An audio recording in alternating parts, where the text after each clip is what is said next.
Alex Thorne, the recurring guest here at PubKey, our favorite, the head of research at Galaxy Digital. What are we going to talk about? Bitcoin.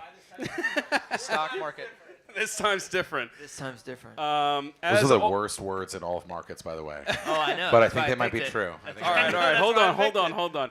As always, this is a tavern chat. If we use a term of art, either in markets or in Bitcoin, please don't hesitate to interrupt, raise your hand, ask us to double click. Questions, whatever you have, please, feel free. Don't be shy. Please engage. Tip your bartenders. Welcome to PubKey. I'm happy you're here. Let's go. Yes. Hello, everybody. Very happy to be here at PubKey with my friend James and Alex. Do you guys want to introduce yourself? He kind of just did it. You guys are regulars here. Yeah, I'm James Safer, Bloomberg Intelligence. I write research about ETFs, and a lot of my stuff has been the crypto ETF launches, and really overlap between crypto markets and TradFi is where I specialize. I think he's the sole Bitcoiner at Bloomberg. There might be ranks two. growing? Yeah, there's a few. There's a handful? There's a lot, but the ones that are Bitcoiners do not cover it at all. Yeah. You guys do a great job on the ETFs, I will say. Mostly you and Eric. But yeah, I'm Alex. I'm head of research at Galaxy. And my fantasy football team name is PubKey Top Spender. So tip your bartenders, please. Well, what's your record? It's very, very bad. Oh, no. I think I might be 2-10 this year, actually. No. It's really bad. What Gladstein's happened? beating my ass, dude. Well, I drafted Isaiah Pacheco. Broke his leg. That's not. Yeah, Like not in good. game 1 or 2. Game 1? Yeah. Broke his leg. Literally. Yeah, it's not good. 100 million sats down the drain. on What's this your one. record for night of spend at PubKey, though? What's the other record? That I have to plead no, Fifth Amendment too. Wait, I want to know. So what's the pot of that fantasy league? Well, I think it's 14 teams with 100 million sats each, so Wow. 14 million sats. Some portion goes to like the week's biggest scorer, so I don't know. I don't remember what the first, second, third payout is. I think third gets their money back. This is the Put that in it's called the Sats Bowl. Gladstein, Sats Alex Bowl. Gladstein is the commissioner. Thomas is Thomas Pacchia, who was just up here, is a player in the Sats Bowl. I did better last year. American Sure. Huddle, Parker Lewis, CSU Wildcat, Dan from Block All right, or that's enough. I TBD. don't There's a give bunch of shit good about people in your there. fantasy league. I'm the worst one in it, though, I will say. All right. Well, look, I'm coming through New York. I wanted to go to PubKey. This came together. I wanted my two friends here, and I thought a fun topic would be just, look, like Alex said, this time is different. They're curse words in markets, right? That means that things are about to drop. But when it comes to Bitcoin and this cycle, it really does feel like a lot of things are different. I mean, this is my third cycle, and I could say that from 2021 to now, there is so many differences in terms of the infrastructure, the players. The value proposition of Bitcoin hasn't changed, but a lot has. And so I wanted to kind of compare and open it up. When you guys think about 2021 to now, I'll throw it to you, Alex. What do you see are some of the major differences? Wow, a lot. I agree with you. There are a lot of differences. I'm going to list off a couple. I'm going to rattle them quick because there was a lot. Think about the market infrastructure, right? 2021 was characterized by firms like FTX, by BlockFi, Celsius. Mashinsky just pled guilty today in the Celsius case. He did. Good riddance. And Yeah, sentencing guidelines are 30 years, but he'll get less for pleading guilty. We find out in April what he actually gets. Wow. you used to see that guy walking around like Bitcoin and crypto conferences, and I don't know what this is. I can confidently say none of you fit this profile, but you would just look at this guy and be like, he's guilty of something. You just look at him. I remember Safe Team called him out straight up. Yes, he did. That was a great one. remember Well, that. he said something like, Mashinsky said something like, I don't know, like everyone on Earth all 6 or 7 billion people can earn yield on their Bitcoin.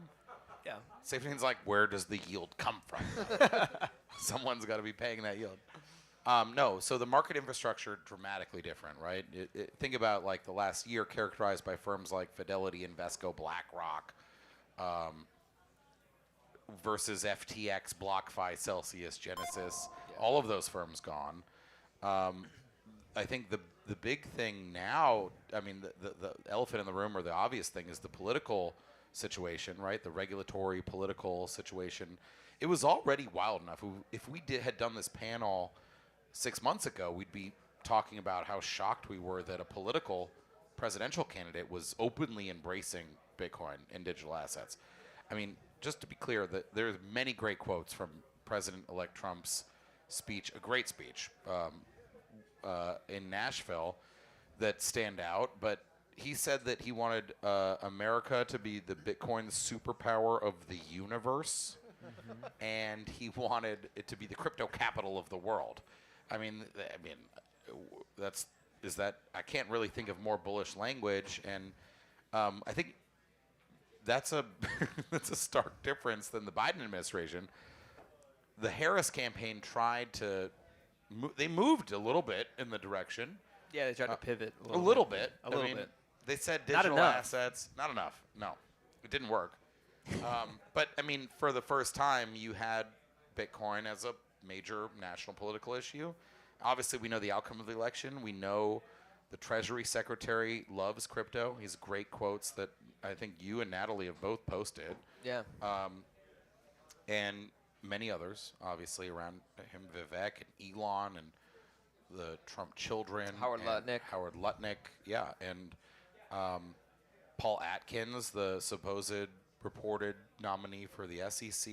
Right. Likes digital assets and Bitcoin. So that is, I think, at the core of why this time is different, is that Bitcoin is not a niche topic. Now, I say that, but I was at Thanksgiving this weekend, and literally I was at a party for a 70-year-old father friend of ours, my family, a family friend. Great party, great man, 100 people at this party in a beautiful house. I've known this group of people for 3 or 5 years, and I got a lot of like, oh man, like congratulations, like the Bitcoins, right? I'm like, yeah, well, I didn't like sell any, like I'm not like driving a fucking Bugatti or anything, right? Like, but like, okay, like thanks for remembering. Only of those like 80 people, maybe 2 actually know anything about it, and they're both like financial advisors. So despite how different it is, despite the president-elect who won the popular vote for the first time in a long time for a Republican, most people still have no idea about this at all. I mean, truly. I mean, if you go out in normie world, like there's no knowledge of it at all, as far as I can tell. So Yeah. You're saying it's still early. yeah, Still early.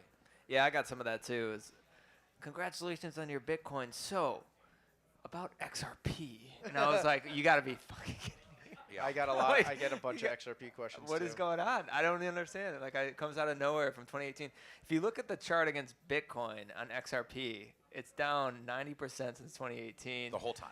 And you got this little green candle. It is that- And it reminds me of that meme where everyone's like, oh. Uncle Scott comes out of his office. He's like, "It's happening." It's like up 1%. I'm like, how does this happen? They're great at marketing. I don't know. Yeah, that one is a head scratcher. Yeah. I do like. Look, it's not. I really think actually, even if we're going to talk about this time as different, maybe it's not a cycle. I think it's reasonable to wonder that if the U.S. government or other governments buy and hold Bitcoin, like which is being discussed, that would make it meaningfully different, right? But Yeah, I think so. that being said, if it is a cycle, I think the XRP, XRP tripled in 3 or 4 days. That's early bull market activity. That's Bitcoin taking a breather. Bitcoin is where Alt new season. money comes in. Yeah, but it's not like classic end game alt season. It's more like people aren't wiring money in from pensions to buy XRP. Not really that I'm aware of, right? It's typically Bitcoin is money flowing in and then short money taking profits, trying to find shitcoin gains. And I think we're early in that cycle. You'll probably see this several more times if it is a cycle. Yeah. James, what about you? 2021. I mean, the one quote that he left off that I thought was critical goes back to what he was saying with the political things was he was going to end the Democrats' unlawful crypto crackdown, which I think is what the main thing is, right? So, like, even if Harris had won, I was of the opinion that it was going to be marginally better than how it was under the Biden admin. Because even if Trump does nothing that he's promised, even if all these people, Bessent, Howard Lutnick, you name it, even if they don't get anything done positive for the crypto space, for Bitcoin in general, it's still going to be better than it was under Biden, because Biden was actively hostile because he let Elizabeth Warren make the decisions for the financial regulator. So I think that's how this time is different. I think I used to often describe, so back in 2017, I would go to TradFi conferences and we'd talk about the Bitcoin ETF filings or the grayscale products. And the way I always described it was like it's a call option on a store value asset. Like the payoff structure was much like a call option, but I thought at that time there was a possibility that it could go to zero. I think that like super tail end risk of going to zero is extremely small. I mean, arguably, if something goes wrong with the Bitcoin code, maybe then it could happen. But outside of that, I don't think there's anything that's really going to kill it. I mean, you know, the U.S. government could really hinder it if something happens 4 years from now. We get a new president, but it's like not killable anymore. I mean, people would argue it was never killable, but I think like at this point, it's gotten, you know, to a whole different level. So that's the main thing that I think has changed. One, the regulatory landscape. And two, I think the left tail risk of really negative returns is, well, actually, let me say, you should expect that you could go down 50 to 70% from here at any point if you're touching this asset. But I don't think the 0%. I think Michael Saylor said it on CNBC today or yesterday morning, like, and Bitcoiners have said this, that like there'll be a time in a year or 2, 3 years where Bitcoin will crash to 100,000 from 220 to 140. Everyone will say it's dead. Yep. I agree with that, James, that the risk of it going away, going to zero, well, I would say it's definitely not priced in. I mean, the market does not believe there's a risk of that, I would say. Well, there's no put options out at 15K. There's no volume there. Well, I like to keep track of Bitcoin critics over the years, and one of them was Jemima Kelly over at Financial Times. She just posted an article about how since Bitcoin is growing so much, and it's, you know, the adoption's growing, it's becoming more integrated into the financial system. She had an icon of a Bitcoin on a bomb that it was going to blow up the entire financial industry now. So they're still doubling down on the critics that are saying, hey, this isn't going to work. And so that makes me actually more bullish. And, you know, one of the biggest differences is the corporate adoption. And if you actually look at the corporate adoption, like the small companies, like the NASDAQs, like you see these like AI companies like Genius Group or something, or Semler Scientific. Well, Semler Scientific, yeah. Like, but most of them, when they announce like say $1 million into their corporate Bitcoin treasury, they say the regulatory clarity is here now. It's been in the last month. They say, hey, we have regulatory clarity. The launch of the ETFs gets brought up in almost every single one of them. Yeah. They say, hey, there's the launch of the ETFs. This is the institutionalization of Bitcoin. There's regulatory clarity after the election. We think we're ready to actually adopt this as a Bitcoin, as a treasury reserve asset. And so we're seeing the very early innings of that. So that's one way that this is very different, because in 2021, I think a lot of Bitcoiners were kind of expecting more corporations to come back then. Like they were like, everyone's going to do it. Like MicroStrategy started it. Everyone's going to do it. SpaceX, Tesla, did it. you know, Block. Like everyone, like, hey, everyone's going to do this. Why wouldn't they do this? Didn't really happen. Reddit Yeah. did it. Yeah. I think they sold though. They did sell. They did sell. But right, I agree with you. I mean, this was a fringe new idea. Yep. But with people like Elon and Jack Dorsey doing it, it felt like maybe this was a trend. Right. And it didn't. It still stopped. hasn't happened really. Yeah. Well, but it feels increasing like it could happen. Well, it's also states now. You have Pennsylvania saying that they're adding laws to hold it as an asset, and now I think there's like a total of 10, 10 states expected to file legislation to potentially hold Bitcoin on the state balance just sheet. bills though. Yeah, just bills. There's Yeah. no guarantee they actually get through. Right. No, I agree. I mean, the stakes have changed. I mean, that's clear. And I think if you think about the corporate adoption, as your point too, Sam, like the number one reason, I forget which source this was. It might have been a Cambridge Advisors. Is that the institutional advisor, Cambridge Advisors survey. That's right. They've done one for years on digital assets, and Fidelity does it sometimes with them. The number one reason for not allocating to Bitcoin has been volatility, and the number two reason was regulatory uncertainty. And the funny thing about that to me is that this is a survey of institutional investors. Everyone knows how to control for volatility, right? Position size, very simple. Like it's a Sharpe ratio question, right? You just do a smaller position size. When volatility goes down, investors can allocate more, right? Like that's just every sophisticated investor knows that. It's hard if you're watching as an individual, like your portfolio swing like crazy, no doubt. But Or you add options. You can use options to control your you can volatility. hedge. That's right. And now we do have. I'm happy you mentioned that because that's another big reason this time is different.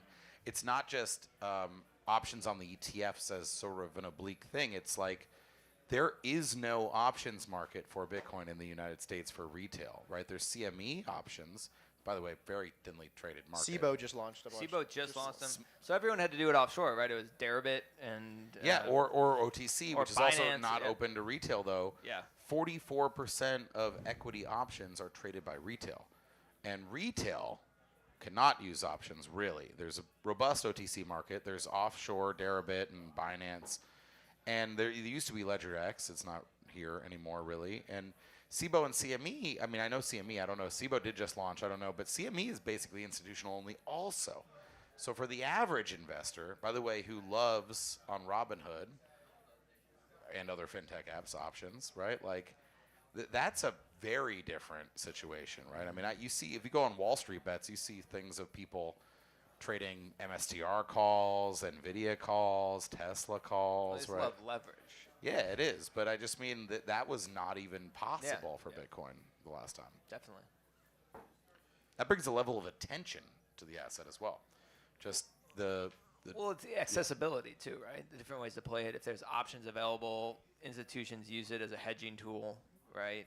As well as a way to boost their bets. yeah, and Leverage tool. robust options markets sort of by definition reduce volatility. Yeah, like adds liquidity. Exactly. So again, reduce volatility, you can take bigger position sizes. The market matures like that. It makes it possible for a state or a pension or a nation state or a corporation to do something in size. It's not interesting for Microsoft. I don't know how much they have on their balance sheet in cash, but we're talking like $100 billion or something, right?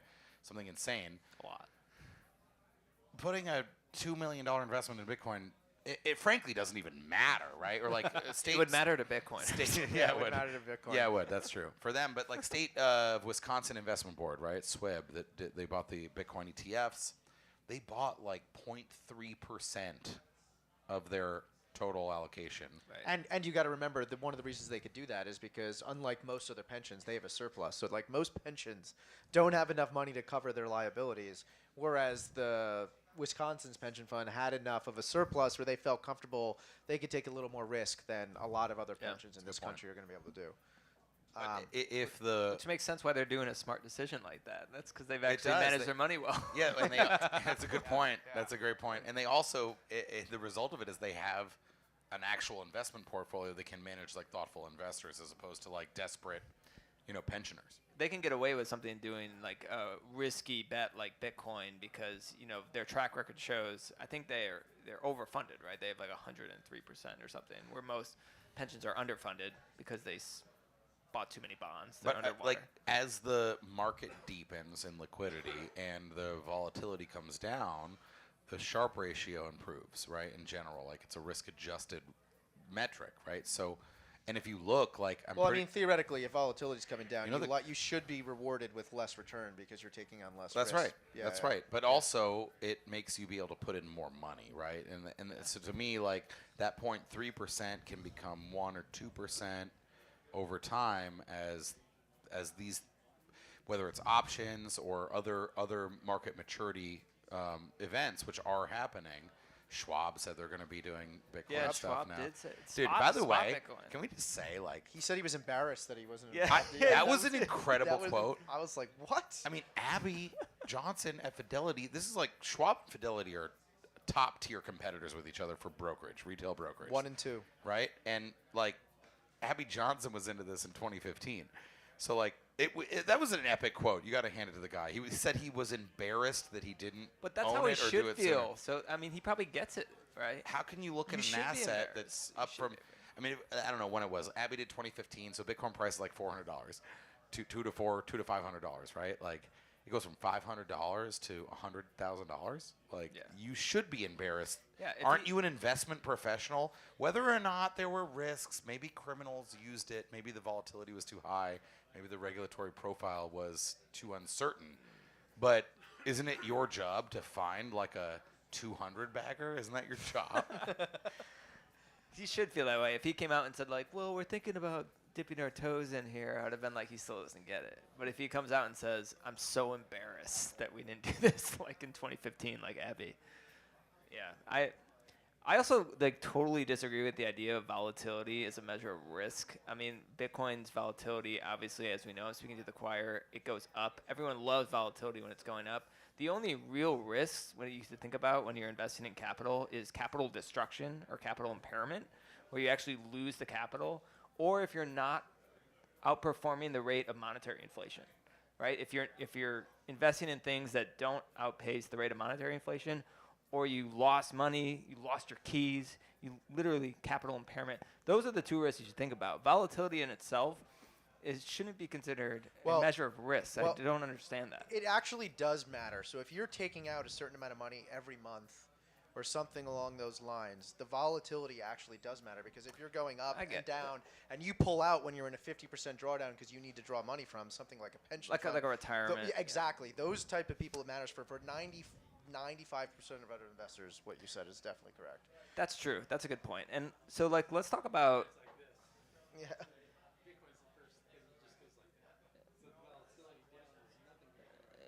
Correct. Yeah, that's the true. upward volatility is But way greater than it makes a the good downward point. I mean, volatility.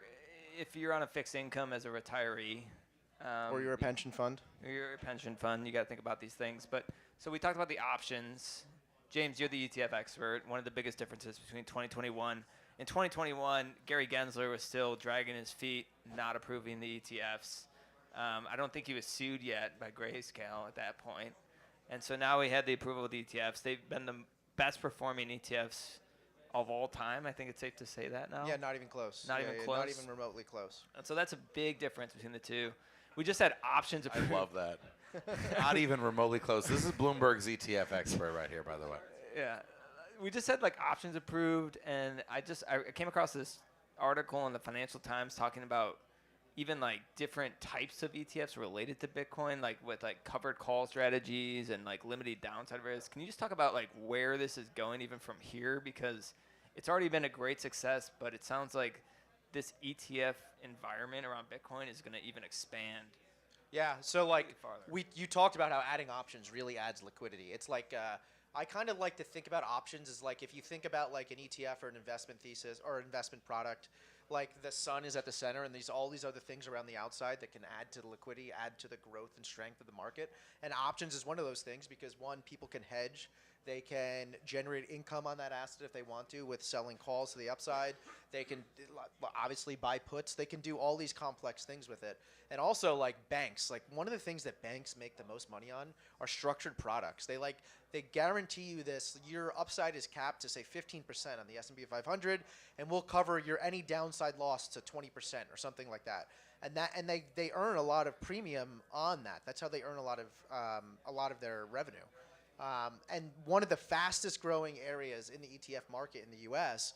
is buffered products, these structured, defined outcome ETFs, where you say, I know what the max I can return is, and I know what the maximum loss I can return is, or I'm buffered against the first 10% of losses or things like that.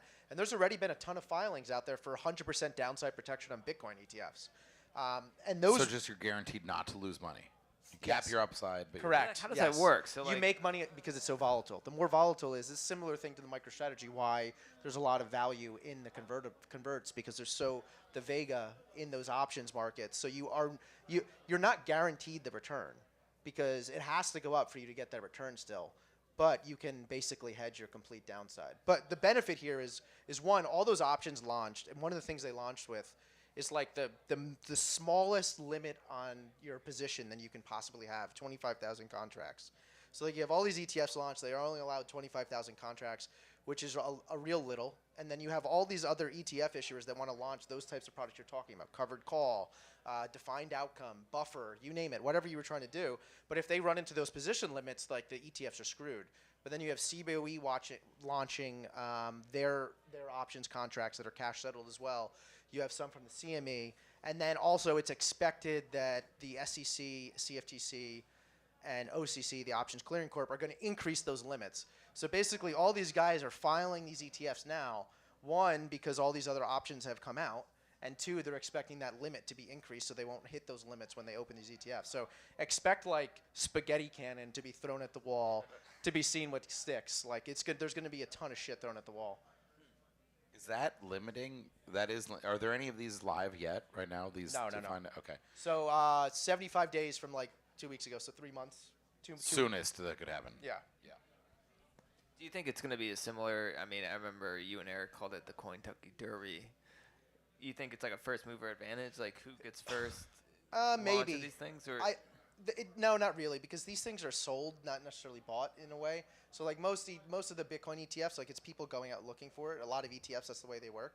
But with these buffer ETFs, there's like a handful of issuers that are really known for this, and they have a large investor base. And they just kind of be like, hey, you want to invest in Bitcoin, you're looking at adding to it, but you're scared about the volatility, you don't want as much downside risk.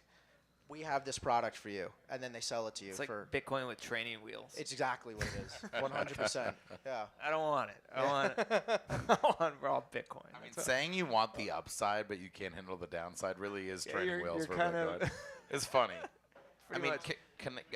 I don't want to front run you, Sam, No, here, but you're dude. Go one for of the interesting ones I saw on this was like the MSTU and MSTX. it. Yeah. There was an issue, right? There is an issue. Yeah, Still. yeah. Is it this issue? Like, is the lack of options liquidity, or No. so these are the levered, Levered- MicroStrategy ETFs, right? Single stock leverage. 2x. So not downside protected, the opposite. Yeah.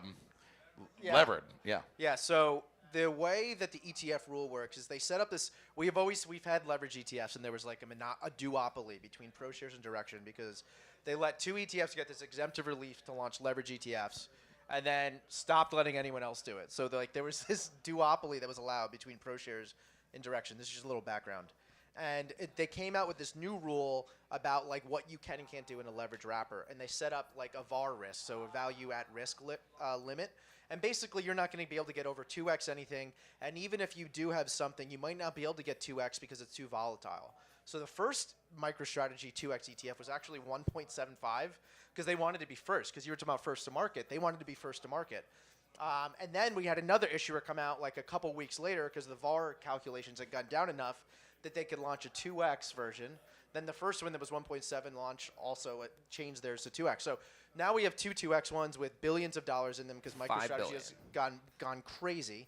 But the problem is the way that those products get their exposure is they're swaps with banks. So the banks are offering daily swaps. So they're saying if it returns X, we'll give you 2x that. And there's like two sides of that coin, and they reset those every single day. The banks basically said a week or two ago, like we can't do this anymore. It's too much risk on our desk. We can't do it. So in order for them to try to maintain exposure to that 2x goal, they started buying like super out of the money calls and all these things that are not generating the same daily 2x exposure. So if you're buying these things right now, they're filled with call options basically because the banks are not willing to go out that far out on the risk curve Sounds and super offer that risky. exposure. Like, It's crazy. not only are you going 2x levered MicroStrategy, but the underlying mechanics of that ETF. The counterparty It's not. risk? They're not going to give you 2x on a It's daily basically basis anymore. counterparty. Are the banks the only one that offer that swap? I mean, they're going to the market buying the calls.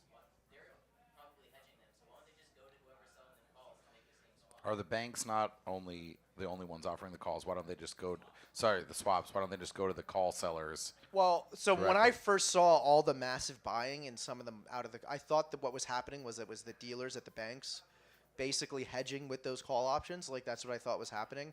But there's just risk limits that these banks have hit with the partner banks that are willing to offer these swaps. And they're not necessarily the only ones offering those options. So somebody else is selling those options in the market. And they have no problem doing it. And also the swaps is different because like you're offering 2x exposure, whereas if you're selling a call option, you might just be generating income.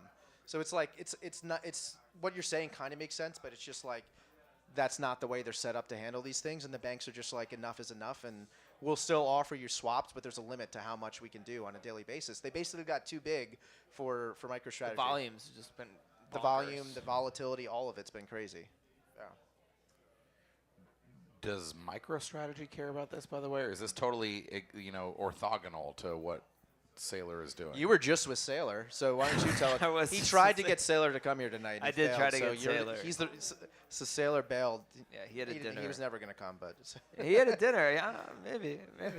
He's a cool guy. He's a cool guy. Wait, there he is back there. Sailor. Nobody turned around. by You the know, way.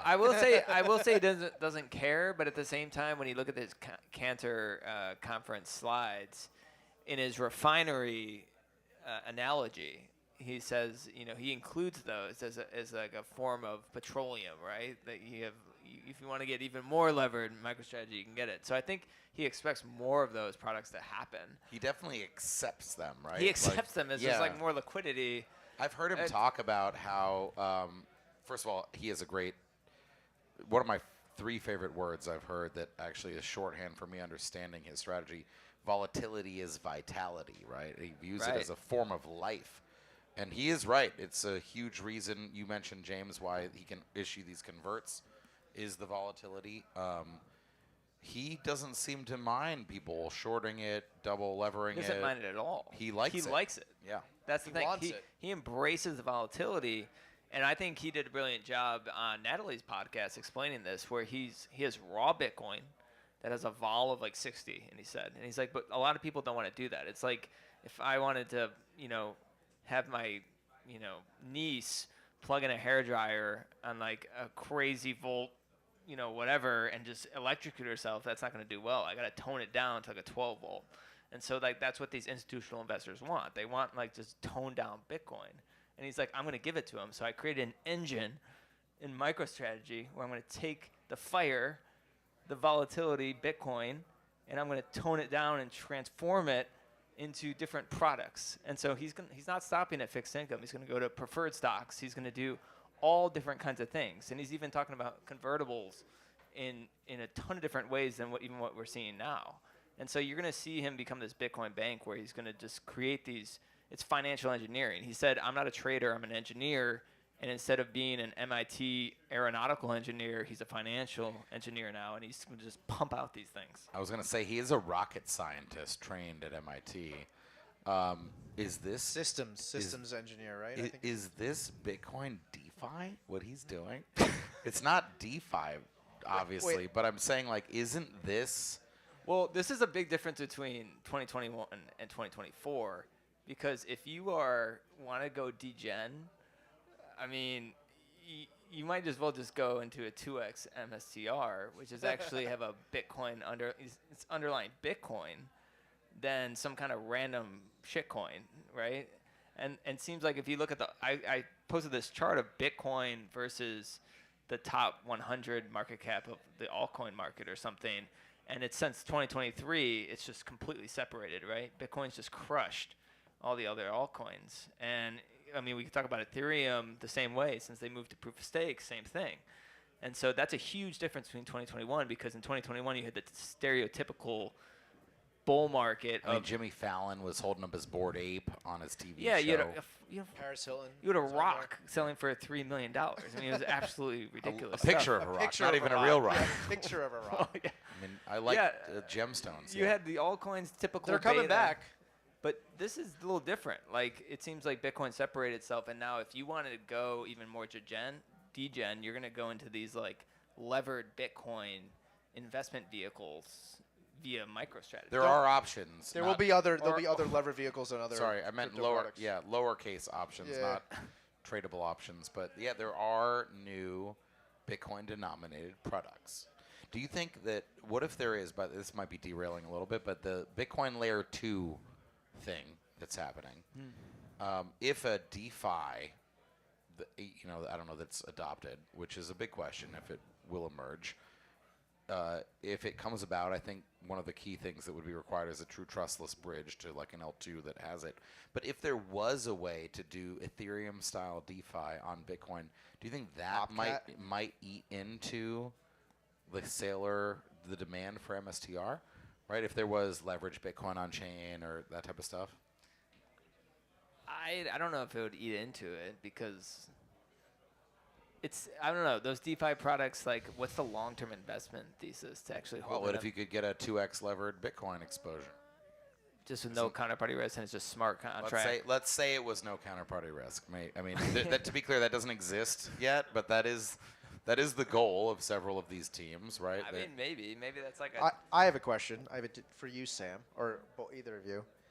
MicroStrategy's market cap is about $90 billion. We'll say. $89.9 billion as of today, market close. I checked. For a fun fact, it's going to be added to the NASDAQ 100, which is one of the largest indices in the U.S. At the end of this month. My question, though, it holds about $30-ish billion of Bitcoin on its balance sheet.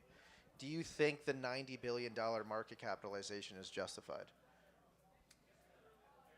3x levered on the Bitcoin it holds. the right question. Like, we don't know because this has never been done, what he's doing. And so what premium do you put on MicroStrategy stock for the ability to continue to access the capital markets to keep buying Bitcoin and assets that's appreciating at 50% CAGR right now? Like, it's hard to put. I don't know what the premium is. I agree don't with know. that. I agree with that question. Like, I don't think anybody knows. There might be some shitcoiners in the audience. Don't identify ourselves. It's kind of like a DeFi You write protocol research about all token. shitcoins. Yes, What I do you do. do? Yeah. Well, I actually hire other people to do that for me. It's kind of like, though, like a DeFi protocol that does this thing with the Bitcoin. And what is the value of that protocol? And that is unknown. And no one, like you said, Sam, no one's ever done this with Bitcoin.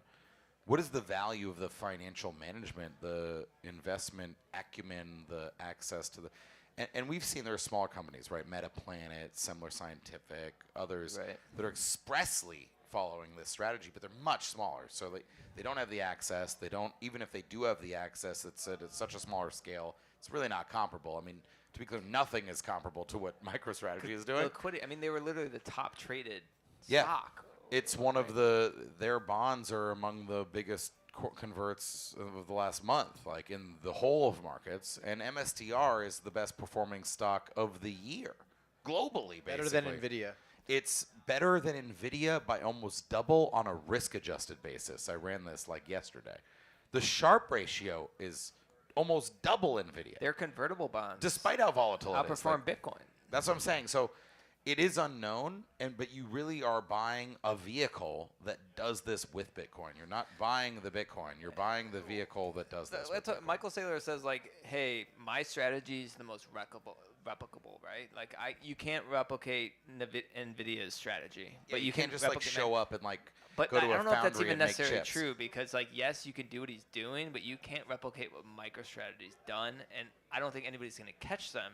I'm not sure if anyone could do it. Maybe if a pool of capital like Apple did it with their capital. No, even then, because the stock wouldn't move as much because it has way higher revenues. No, but they wouldn't be 100% Bitcoin treasury, though. I'm saying maybe if they were, maybe if they abandoned all their stuff and used all their money to do exactly what literally, if they went 100% Bitcoin. That's what I'm saying. But like there is no pool of capital of this size willing to do this, and even if there was, like you said, it's NVIDIA, Apple, Berkshire Hathaway. Like they're encumbered by other factors, right? Like there's no way to know. Yeah, it's not crazy to have a premium.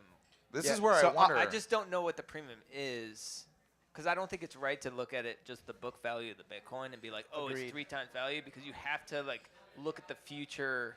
I mean, tech stocks ability trade at to- 50x PE. Exactly. Like, should it be I mean, 3 or 10 or 1? I mean, Saylor says it all the time. He's like, if a company is valued on what it's projected to do and going forward, and like we shouldn't be based on the value.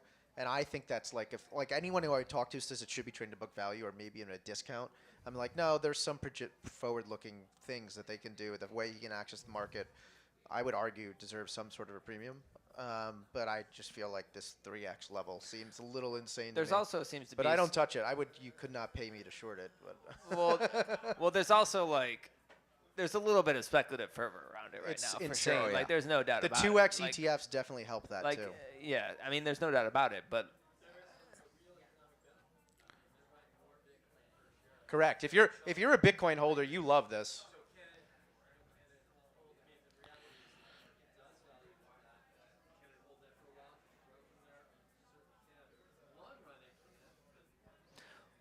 well, what's the limitation? The limitation to whether they can keep doing this, I guess we'll just find out. Because, like, how long can the convertible debt market? I mean, It seems insatiable. Every single raise they do is upside. Yeah, what is it concretely, right? It's the And even duration of the fixed income security versus what real rates. Like it has to outperform that. Is that Yeah, and For the convertible again, bond Bitcoin buyers? is compounding at 50% over the last exactly 4 years. like that could keep happening. Like, So, they, like, it's what's- not clear. Well, the flywheel is Bitcoin keeps going up, volatility is spiraling, and it's a flywheel, and it keeps building on itself.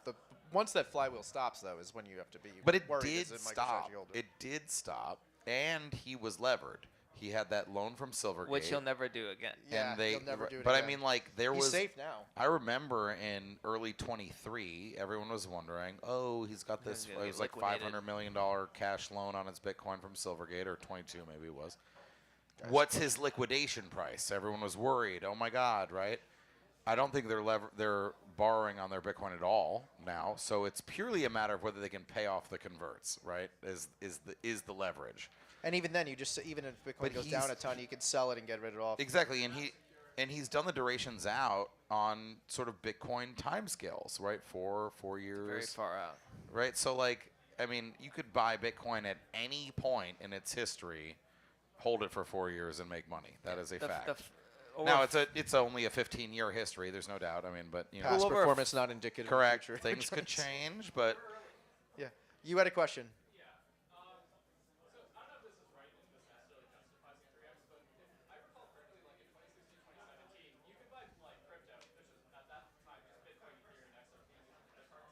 Yep.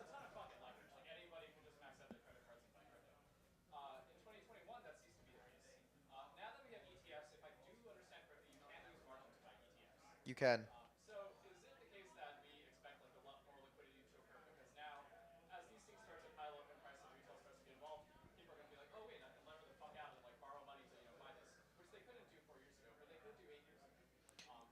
I think it's possible. I think the more likely effect of these ETFs is that right now it's been a lot of retail. There is a lot of more institutions, registered investment advisors, those people entering the space, and those people are more likely to have set allocation goals.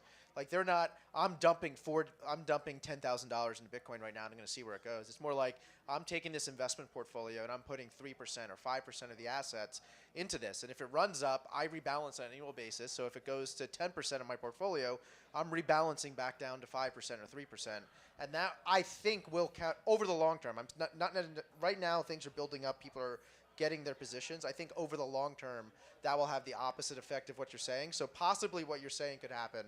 But I think the bigger impact of more traditional type investors adding this to their portfolios could decrease volatility over the long term.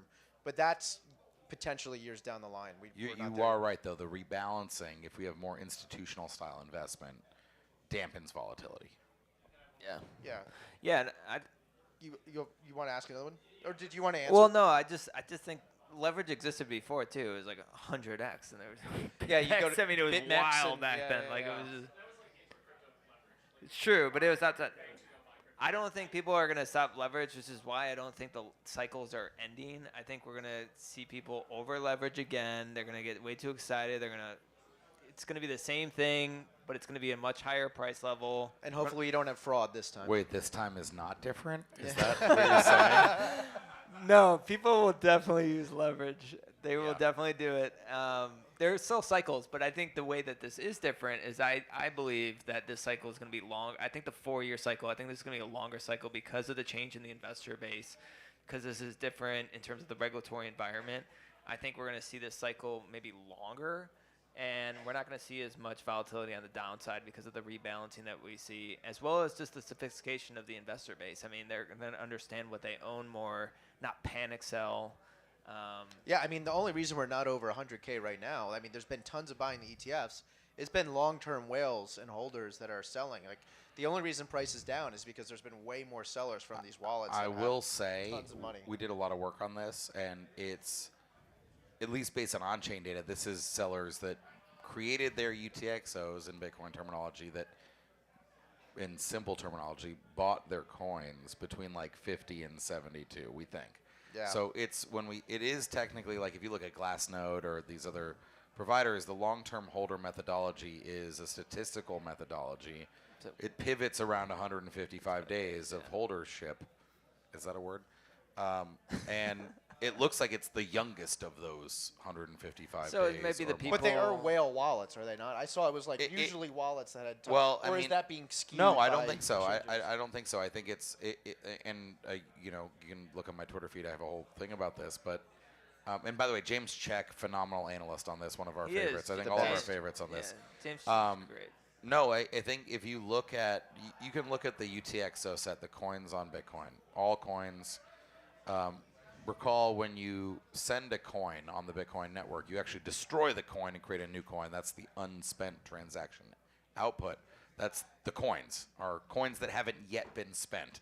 And you can look at when they were created, time. You can also map that time to a price, and then you can create a chart of the price at which every currently held coin last moved on chain. And then you can compare that at different points in time. And when you do that, like say we looked at November 1st to November 25th when I wrote that, but I looked today, it's similar. The difference, the change, the net change at different price levels, it's basically very few coins like that were created or last moved on chain sub like 50K BTC USD have moved. It's basically coin. So that tells me this is 2024 buyers taking profit. Yeah. Right? It's not Traders. OG whales coming in. You see a thing, an alert on whale alerts or something like that about like I saw it even today, time chain index guy, Sandy, was like, there's a 2010 miner that moved 50 Bitcoin. Like that happens. That does happen. But like the aggregate amounts, like it's a lot of like people that made 40% selling to me in my mind. So it's not like OG whales in size. It's people that bought like January Traders. to present. I mean, yeah, I mean long Swing term. traders. Yeah, longer than 155 days, but it was 237 days between March 14th all-time high and November 6th all-time high. That was 237 days. So there were people who took profits on the post-Trump bump, no doubt, that probably capped this upside. Are they just running 100K though, right? Because you saw a stack of orders between 98 and then right up until 99, 7, 99, right? And that's where we picked with that range. Yeah, I mean, it's a big round number, 100. Easy to sell that number. I mean, if you bought in January at 40K, 30, where were we, 38K?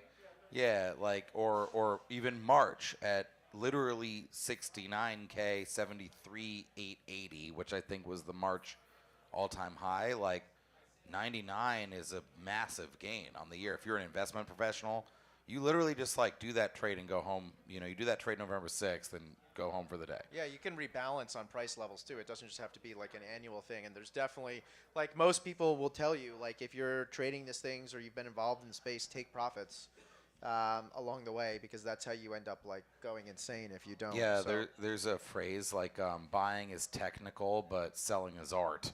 yeah. To be clear, I don't sell Bitcoin. I did that once, and I've regretted it. Yeah, you'd be ridiculously wealthy if you didn't do that. In retrospect, maybe I wouldn't be here. So and I love to be here. So I want to be clear. I'm I very don't- happy. I don't But sell Bitcoin either, which is why I I'm don't kind of sell dead it. inside when I it don't hits sell it. 100,000.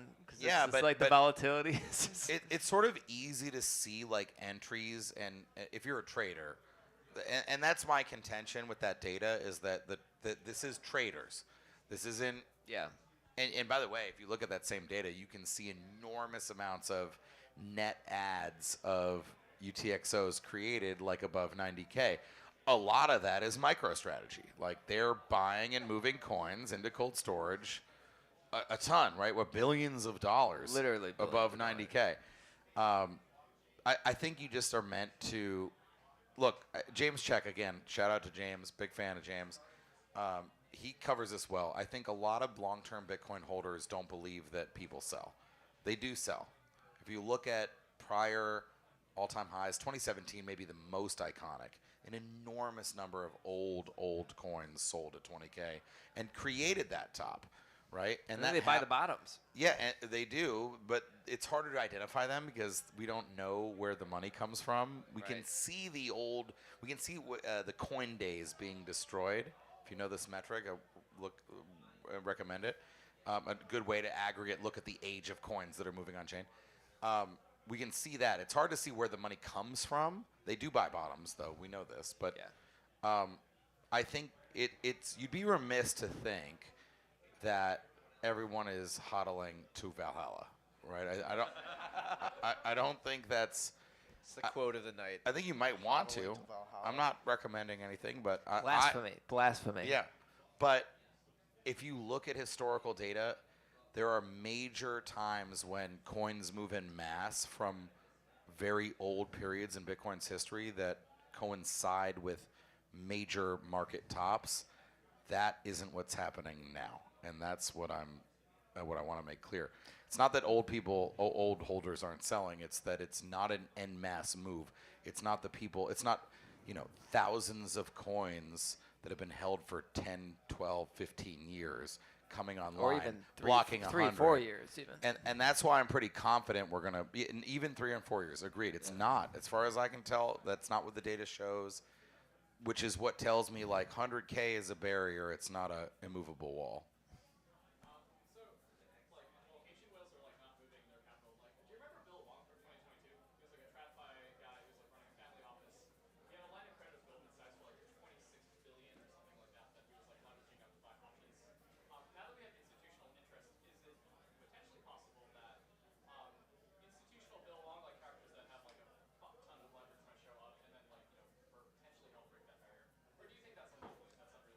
So Jeff Park at Bitwise has a long thread on Twitter talking about the ability for a gamma squeeze to happen in Bitcoin using these Bitcoin ETF options. I mean, mathematically, theoretically, it's definitely plausible. One thing with ETF specifically is a lot of people don't realize is like when you think about a stock, you can really get a gamma squeeze because you just can't locate the shares. Right, you get it because there's not enough people there, and then there's like these massive gaps up, which kind of does happen in Bitcoin, but it's somewhat different because like you literally there's a finite amount of shares of a stock, and then all of a sudden they have to just buy the stock at like ridiculous prices, and it just runs up, and then eventually cools down and comes way back down. With an ETF, you can always create more shares. So at any point, as long as you can buy Bitcoin, you can create more shares. So theoretically, yes, obviously you could run out of Bitcoin to buy. Like, there's this. One of the things I hate is I always see people talking about like Exchange, balance on exchange. Yeah, coins on exchange are low, or OTC market desks are low on Bitcoin. Like, that's not how supply and demand works. Like, as price goes up, more sellers will come in because there's going to be people with the selling. Yes, we might get gaps before people jump in and sell their coins to take some profit. But like with ETF options specifically, as long as they can get their hands on Bitcoin or even just Bitcoin exposure, like theoretically some of this can be like paper Bitcoin exposure. Like long term, it can't be paper Bitcoin, right? Like you can only do that for like a certain period of time to hedge your exposure when you're creating these ETF shares. But like it's a little bit harder to do it than it would be in a SOC specifically with ETFs. But again, because Bitcoin is so finite and whatnot, it's theoretically plausible. If all of a sudden all the OTC desks and the exchanges run out of Bitcoin that people are willing to sell, then yeah, you can get these massive squeezes even before that. But I guess my question is, do Bill Longs, do they exist still? Like institutional guys that are going to like trade up, and like we wouldn't know they exist. We didn't know he existed until he failed. I guess it's like, are there 2021 whales that are like lending like bucks on real leverage? I guess that's yeah. I don't know. I will say an anecdote. In this market this year, when Bitcoin has really certainly exceeded, I would say, moderate expectations, right? I mean, the ETF launch absolutely massive, broke through all time. I mean, gosh, I just think back to a year ago, like last fall, the drumbeat. Watching for James and Eric posting like various filings. Yeah, we were moving. All of them price. It taking was us wild. higher, and then the launch, and then everyone was like, "Oh, is the launch priced in?" And then it was briefly priced in, and Bitcoin dipped, but then it absolutely ripped people's faces off. And then, by the way, then we went like, I think everyone here remembers this. Sideways. It was 237 days from March until November of just like Vicious grinding sideways to slightly down. No, that was like Very volatile. That was I think there was a peak to trough of 73.8 to 49K. It's a pretty big that was a range. violent sideways. But a very elegant channel down, right? If you look at charts, I think we were surprised and positive by the year. But if you think about how, surprising and performant Bitcoin was, people were surprised. And I don't know why. I mean, even Bitcoin bulls have been surprised. Even American HODL was surprised by this. Or at least, exuberant. What? I don't know if he was surprised. That's a fair point. I'm not sure. You But we had somebody come in, and there have been many literally unknown whales saying, well, now that we've hit this level, throughout the year, 60, 70, even more recently. I have 15,000 Bitcoin, and I've never even constituted the wallet out of my seed since 2011. Oh my gosh. Can I earn yield on that? Like, that happened. That's happened this year. And I didn't see anybody come in and say, I hodled from 0 to 73.8 in March, but once we hit 82, that was my number. I'm out. It was the opposite, right? It was actually like, I'm still hodling, but now I'm just wondering, like, can I sell calls? Can I lend Bitcoin? Some amount of it, like. So, and again, this jives. If you look at, by the way, check that out, researchbitcoin.net, that difference chart. It's called URPD supply diff. Very interesting chart that shows you coins moving over between two date points based on when they were created. There's basically none yet that I've seen move that are old. This guy that I'm talking about, like, this is a 2011 Bitcoiner. Like, there's no 2011 coins that I've seen moving in size. And so, is there a Bill Wong? I mean, could one of these guys come in and say, either I'm going to do something with a giant pile of cash or digital cash we didn't know existed? Yes. I mean, that exists. Like, you can't really know. People come out of the woodwork. By the way, this is so bullish that, like, some random guy had this much Bitcoin. No one knows who this guy is. We didn't know. No one. This is a random guy. And he just there reached are out to people, Galaxy? and there are people who just bought 15,000 Bitcoin in 2011 and no one's ever heard of them. There's a fairly large number of those people. And again, the on-chain data shows they're not selling either. So I don't know. That is a risk. Exogenous pile of capital wants to lever long or short. Like, you can't know until they appear. Like the U.S. government. But the more deep and liquid Bitcoin gets, like, the less of a risk that is. Exactly. Those old holders might never have to sell too. If you That's build out the thing. the If products, you generate income. Well, if you build out the products too, I mean, the infrastructure is getting better and better, so like they feel more comfortable, using these counterparties, and it's not Celsius or something like that, right? You don't It's give like, everything. If you don't give everything, but like, I'm not. If I held Bitcoin, I don't know if I would do these things, but like if the infrastructure gets better and better and more robust, and you can even do interesting things where, using multi-sig, there's Well, that's sort of what I. I have a quick question about that. Yeah. What is a whale or a dolphin now, right? Because there are a lot of people that, you're right, they bought early, they bought an unfathomable sum. Some of them were able to hold on. Like, we're talking about like 5,000, 10,000, 15,000 Bitcoin. I think they're kind of out of the scope, right? Those are like something different than Yeah, whales. it's an outlier. That's giant squid. Yeah, giant squid. But as They this don't continues exist. to grow, what are your like mental markers for Mariana like Trench. a dolphin and a whale? mental model for that, Thomas. I'm going to say in Bitcoin terms, right? Because dollar terms changes a lot. Honestly, I would consider a whale anyone with over like 500 Bitcoin, maybe, frankly, at this point. I mean, and that number is only going down. I don't know a dolphin. Is that the next lowest tier? Is that below whale? So it's like whale, dolphin, like what? Like great tuna or something? I mean, look, if you think about like HODL, right? HODL says 6.15 BTC is like the target for an average pleb, right? And that today is $700,000-ish, $650,000 or something like that. That's a lot of money. That's a lot of money for an investment for an average person. The average American doesn't have 3 weeks of savings, right? Period. Like, so it's going down. And you're right. That is an outlier, to be clear. That example, when I say there's a lot of those people, I mean, there's dozens of them, right? Maybe. I think if you have, honestly, for the average person, if you have 5 to 10 Bitcoin, that's a lot of money. And it's going to become more money, right? I mean, you're talking about 10 Bitcoin's $1 million, basically, or what, $955,800 or something like that. I'm pretty sure that's correct. Yeah. Yeah. So I don't know. You can imagine long term. I mean, it just gets lower and lower. Yeah, I was talking about.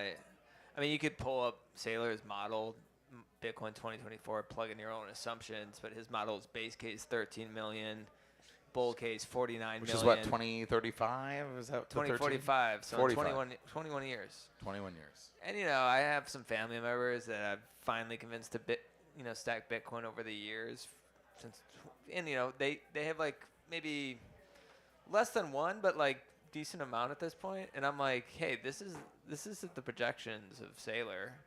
You can plug your own in, but if you hold for 21 years, this is about the time when you're going to be thinking about retiring. Less than one Bitcoin is going to be worth, if you own say 0.5 Bitcoin. And Saylor's right, let's say base case 13 million. I mean, you're talking about $6-7 million at the time they're going to retire. I would argue though that if you get to that $13 million number, there's a lot of other things that have probably gone wrong in the traditional financial markets and like. See, I don't think so. See, I don't know either. I would disagree too. I agree. Like very bullish cases for Bitcoin price do include in them deterioration of fiat, but 13 million versus 100K. I mean, like in 21 years. Pretty standard. I'm not doing the math right now. Somebody pull out a calculator. It's 29%. Like KDR. 5 to 7 million. To your point, Sam, half a Bitcoin in 21 years. Like, the average American, I think, says they need 1.2 million to retire today. Yeah, that's standard my inflation. point is that a small amount might of even Bitcoin might even be undercounting the real rate. So I think there are upside scenarios absolutely that do portend chaos. I think you want a staircase, not a hyper Bitcoinization. For society. If Bitcoin hit 13 million in 2 or 3 years or 5 years, not great. Not great. I don't think that's a good for Bitcoiners, but questionable whether you can safely buy anything with that.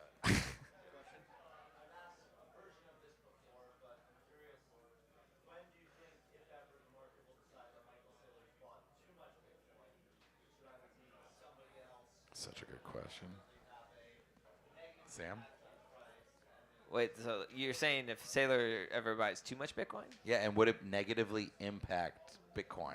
At what price? level is he's asking? At what level? At what Or level when? do you think it'll get When to? and what I level? think it's happening already. There's plenty of people out there that are appreciative of him buying and pushing the price, but there's a lot of skepticism about what he's gonna do. But you talking about Jason Calacanis? there's other people besides Calacanis. See, I feel like it's a fundamental misunderstanding of Bitcoin to think that any one entity holding a lot of Bitcoin matters. I mean, it's a physics problem. Now, one thing I would say as a shareholder, if I was a shareholder of MicroStrategy, I would say I want to know where the Bitcoin is. Like, there's no reason to do proof of reserves. If I'm an investor in MicroStrategy, I should be able to check on chain where the Bitcoin is. There's really no reason. Has he talked about that? I don't think so, but You can't even do that with the ETFs. You can only do that with one ETF.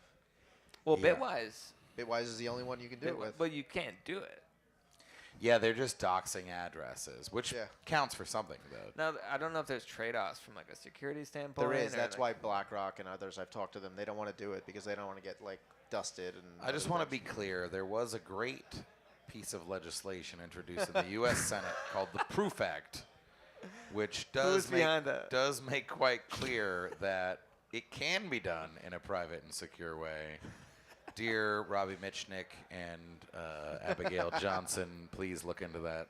Wait. No one answered the question. Well, no, I did it because I actually don't think it's a risk. I don't think one institution or one person. It's a risk to the people. Well, I got one. The risk Well, is they dump. I think what you're saying too is I think Bitcoiners know this, but he or she or they or the entity that controls Bitcoins does not control the Bitcoin network. I think that's been That's kind of well proven. The counterpoint, I saw none other than Vinny Lingham saying this. Oh my gosh. That, well, what if Saylor said, I want this upgrade to the network or I dump my coins? And by the way, that's exactly what Craig Wright did in It is. like November 2019, I think. Was it 2019 or 2018? One of those years. When we dumped from 6 to 3. I think it was 2018, actually.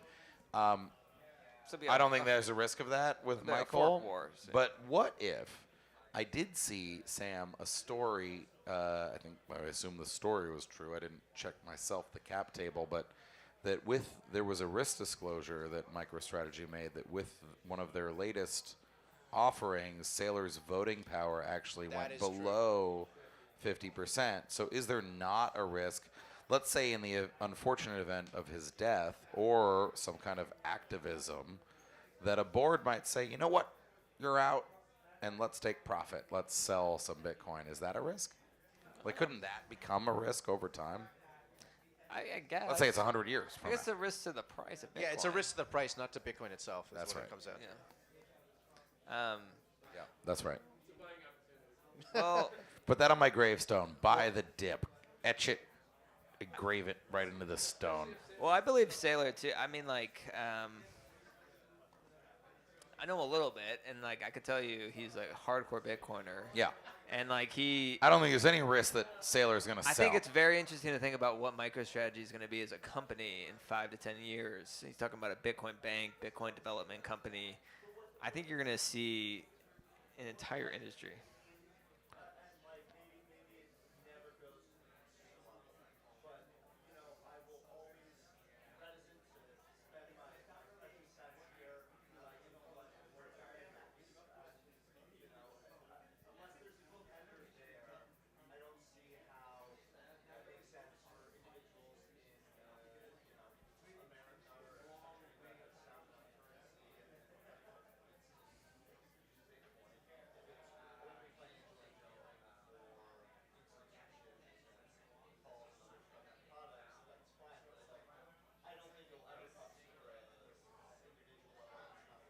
You mean like medium exchange you're talking about? Like actually be used as payments?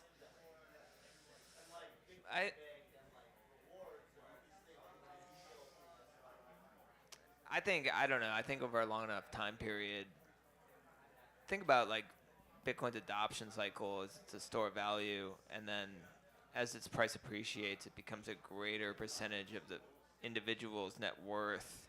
And I think you're going to see that across every single individual corporate balance sheet. And then the natural state is over a long period of time, it's going to be needed to be used as a medium exchange. That's kind of how I always thought Yeah, about it. I think the way I think about this is think about gold, relatively stable.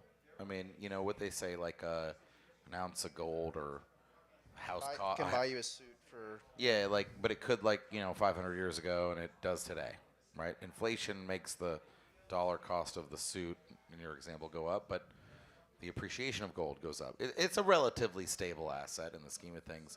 That's not because everyone on Earth owns gold. They don't.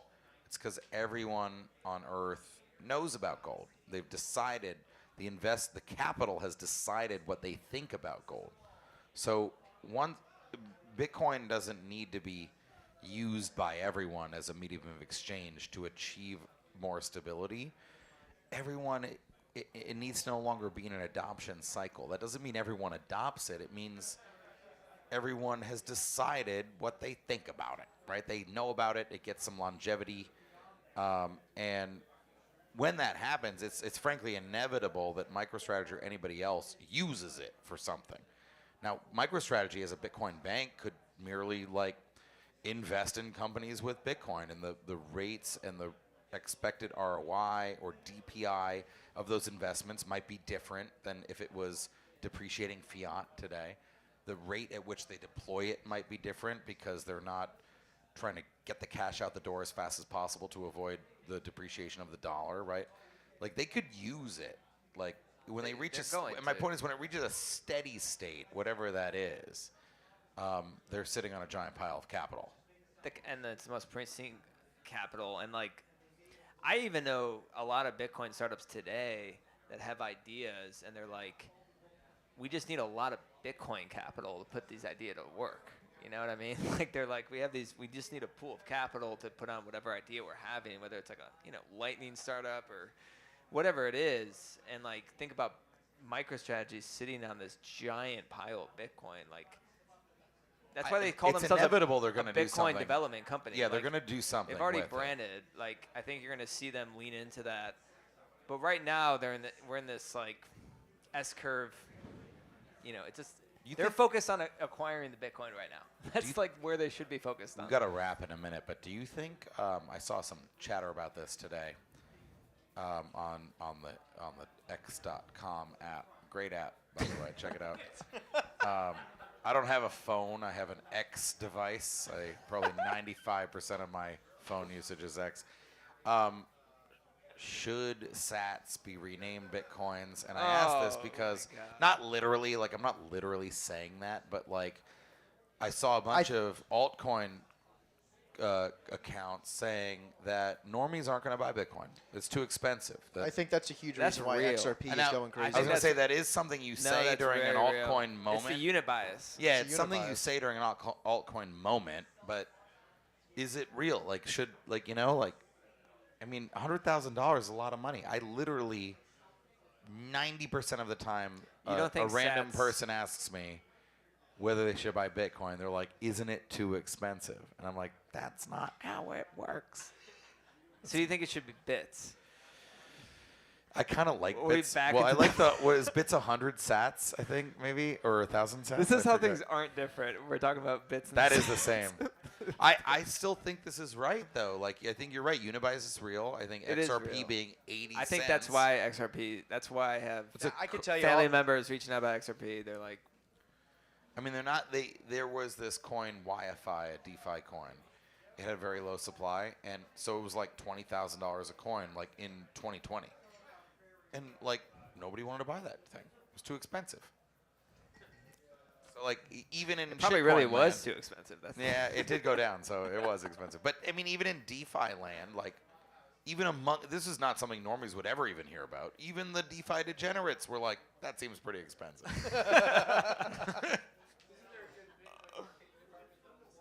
Yeah, I don't know. Can we get the CEO on the phone? I mean, Sailor is the closest thing there You is, right? think? No, I mean, I Sailor's actually the do main wonder character. this, though. Like, I have that Crypto Graffiti is a great T-shirt. You can buy a fraction of a Bitcoin. I wear a fair amount. People don't know this. I think they know it, but it's just the mindset of one. Yeah, they want one. Yeah, that's the unit. Yeah. They want one, right? And I mean, you hear this as it relates to the traditional market as well, right? Like this idea of I'm getting one of We're something. gonna finish that. Yeah. And it's easier for them to get that one if it's, and it goes to unit bias as well, right? But it's just the idea of Yeah. I want Definitely. one. They don't want to go back and brag that they bought like, you know, 0.263 Bitcoin. It's not. Don't have the same ring. Which to they it. will brag about in 20 years. Yeah, That's they what will. I'm saying. Well, they should.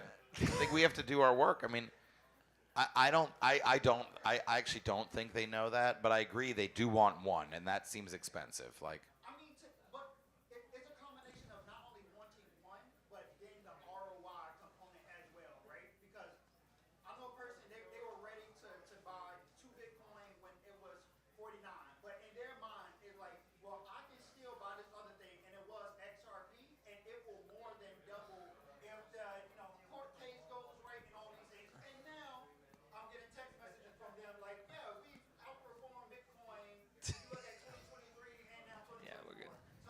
We're all getting those messages. Yeah. Combination of the want and then the ROI, and in their mind, this thing going from 40 cent to 80 cent is more realistic, or a dollar. Yeah. And they just say it's 100%. They're not aware that there's like a 1 billion supply of XRP. I think. I wish they were aware of that.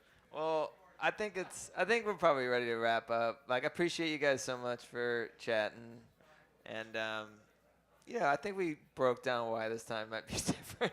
We did In talk a lot about general, MicroStrategy, but it feels different. You know, It does feel different. Look, hodl on.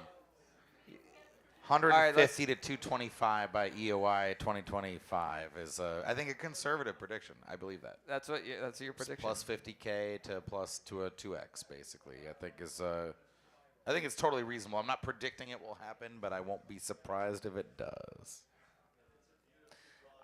I think it's going to be a longer cycle, so I want to like lengthen it out to 25, 26, and I think we get above 400,000. Let's go. I'm not allowed to give price predictions, but I will Corporate. say this feels like a coiled spring right now to me.